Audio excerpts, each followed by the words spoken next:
വിവിധ തലങ്ങളിലാണ് പഠിക്കാൻ പോകുന്ന കുഞ്ഞുങ്ങൾ തുടങ്ങി ഉന്നത വിദ്യാഭ്യാസം നേടി ബംഗളൂരു വരെയുള്ള പ്രദേശങ്ങളിൽ വിവിധയിടങ്ങളിലായി യാത്രാ സൗകര്യം എന്ന് പറയുന്നത് കാംക്ഷിക്കുക മാത്രം എന്ന് പറയുന്ന ഒരു കാലഘട്ടത്തിൽ നിന്ന് അത് സാധ്യമാക്കിയെടുക്കുന്ന ഒരു കാലഘട്ടത്തിലേക്കും അതും സമയബന്ധിതമായിട്ട് ഒരുപക്ഷെ നമ്മളൊക്കെ ഒരു 3-4 വർഷം മുമ്പ് എറണാകുളത്തെ വൈറ്റില ജംഗ്ഷനിൽ നിന്ന് പ്രൈവറ്റ് ബസ്സുകളിൽ എത്ര ആക്സിഡൻ്റ് ശക്തി കൂടുതലുള്ള വീലുകളുടെ വിവിധ തലങ്ങളിലാണ് പഠിക്കാൻ പോകുന്ന കുഞ്ഞുങ്ങൾ തുടങ്ങി ഉന്നത വിദ്യാഭ്യാസം നേടി ബംഗളൂരു വരെയുള്ള പ്രദേശങ്ങളിൽ വിവിധയിടങ്ങളിലായി യാത്രാ സൗകര്യം എന്ന് പറയുന്നത് കാംക്ഷിക്കുക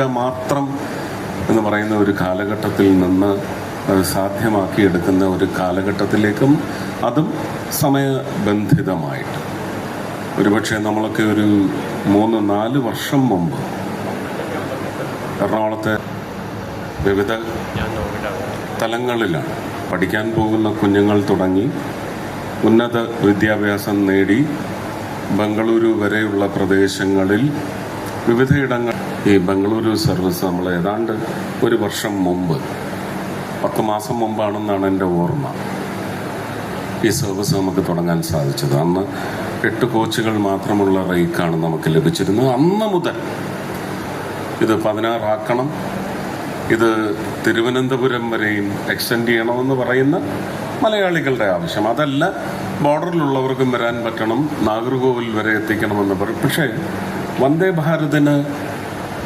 സംബന്ധിച്ച് ഒരു രാത്രി 12 മണി തുടങ്ങി അടുത്ത രാത്രി 12 മണി വരെയുള്ള ഒരു ക്ലോക്ക് മെയിൻ്റനൻസ് ഇതിൻ്റെ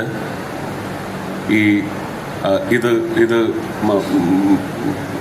കടന്നു പോകുന്ന പ്രദേശം ആ ക്ലോക്കിലേക്ക് നമുക്ക് അറ്റാച്ച് ചെയ്യേണ്ടത് വളരെ അത്യാവശ്യം. ഒരു മിനിമം മാൻഡേറ്ററി കോൾ അതിലുണ്ട്.